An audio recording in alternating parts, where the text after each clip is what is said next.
first issue that I wanted to cover tonight is trust. Trust is fundamental to any relationship, business or personal. Trust is the easiest thing to lose and the hardest thing to rebuild. In 1987, a trust agreement for K-12 staff development was written.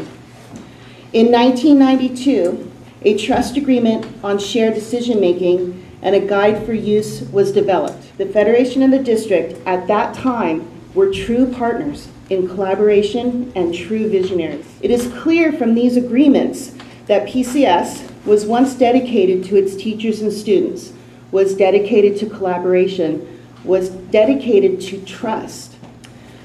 The district administration, led by a non-educator, and the school board uphold none of these agreements. The second point I want to make tonight is about morale.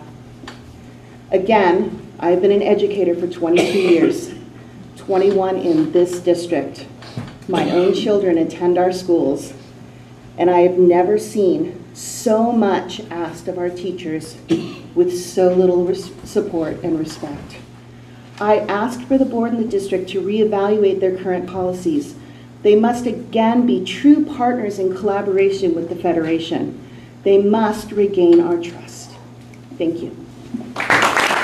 Petaluma City Schools is the second largest district based on ADA.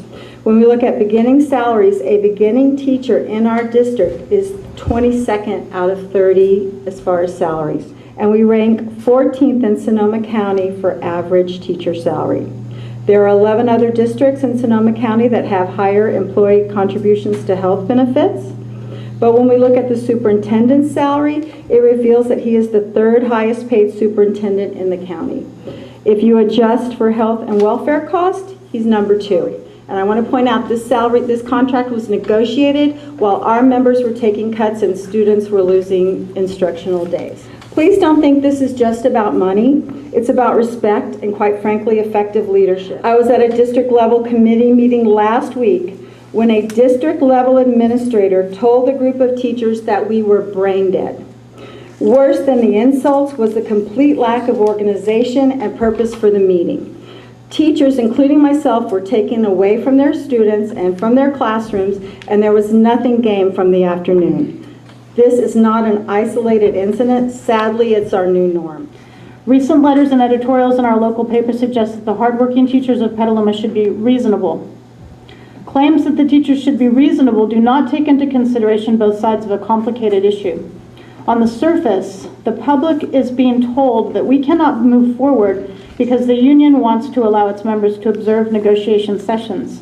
What is less understood is that in denying this request, the district's negotiating team is seeking to change the conditions of bargaining from what has been allowed in the past.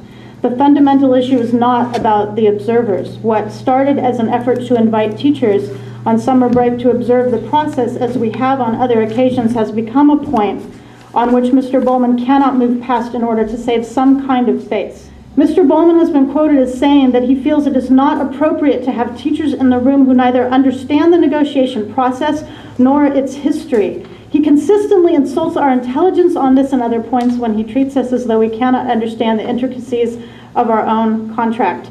We are college graduates who hold a wide range of degrees and credentials, professionals who attend countless hours of meetings a year, intelligent people who simply want to quietly observe a process that affects our financial and professional well-being. I contend that by forcing us to fight month after month for a reasonable cost of living adjustment, our first in over 7 years, that it is the school board and the district management who are not considering the impact that this is having on both teachers and their students. I work with some of the most caring, intelligent, compassionate, and dedicated people I know. Many of them, like me, are also the parents of the students in this district. We care about this community. We want to see these children and young adults learn and thrive and succeed and give back to the community we love. We teachers are lifelong, enthusiastic learners. We model this for our children all the time. We welcome change and professional development that accompany. I had a level of trust that allowed me to pour my efforts into the many, many demands of teaching rather than questioning the effectiveness of my district leaders. That is no longer the case. Even if I wanted to retreat within my 4 walls and ignore all that is going on around me in the district, it would be impossible. I want to be valued by my district.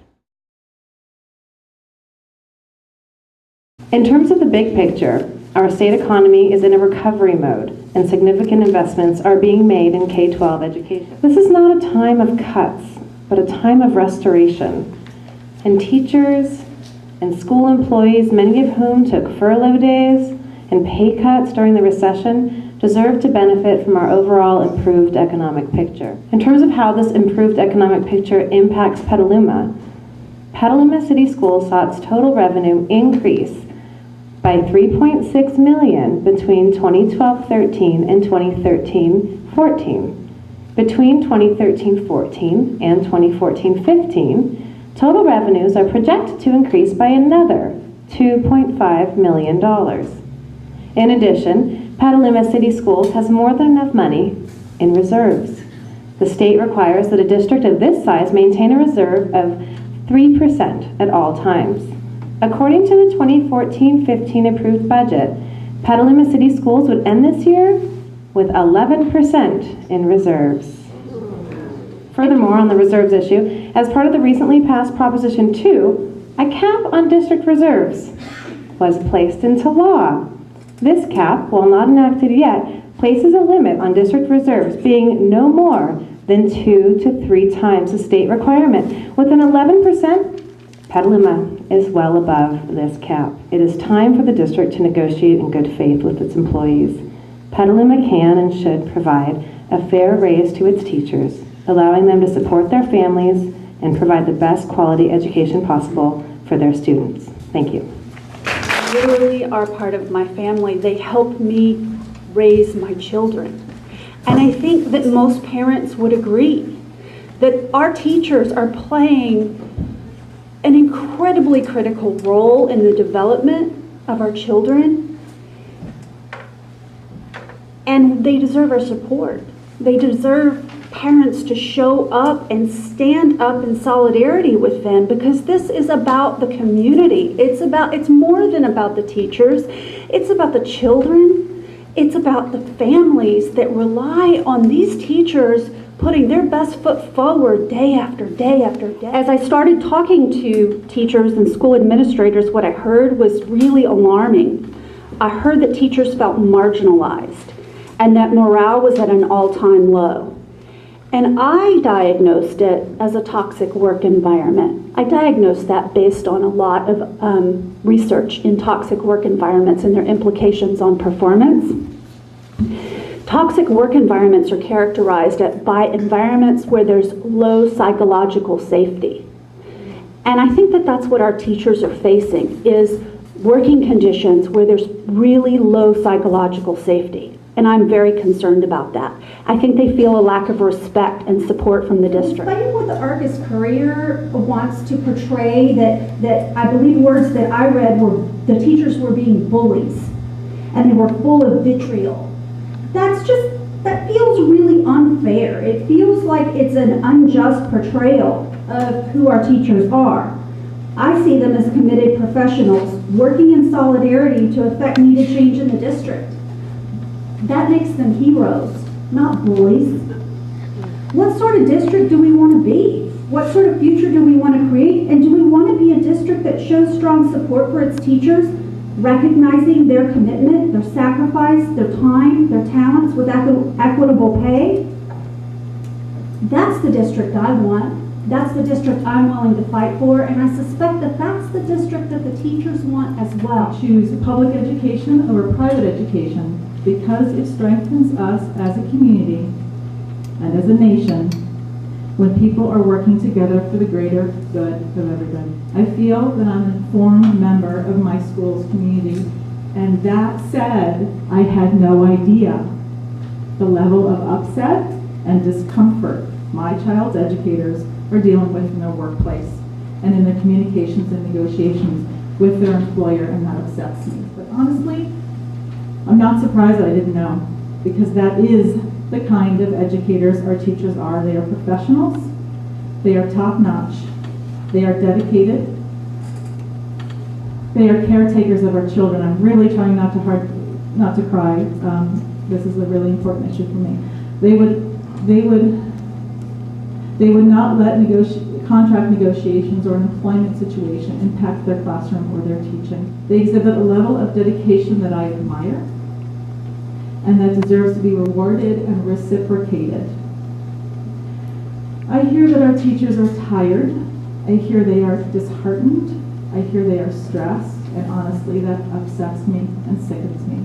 I want our teachers to start their day feeling supported by their administrators. I want them to feel respected by their district. I want them to feel encouraged and empowered. I want them to feel valued.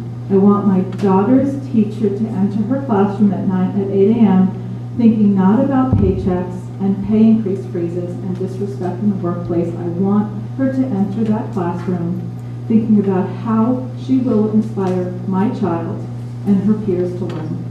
I love my school, and I really love the teachers that who've taught me to love school in general. But they do this because they care enough to take all kinds of students under their wings each and every year and care for them just as they are now. Parents and students may sometimes forget that these people who changed my life and my peers' lives every single day go home and they have their own lives too.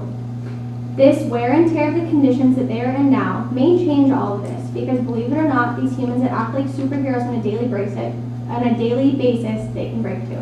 All of us have all had that one teacher who has inspired us, who has pushed us, who has taught us things that we wouldn't be able to find in a normal textbook. And this is something that I found in so many teachers in Petaluma.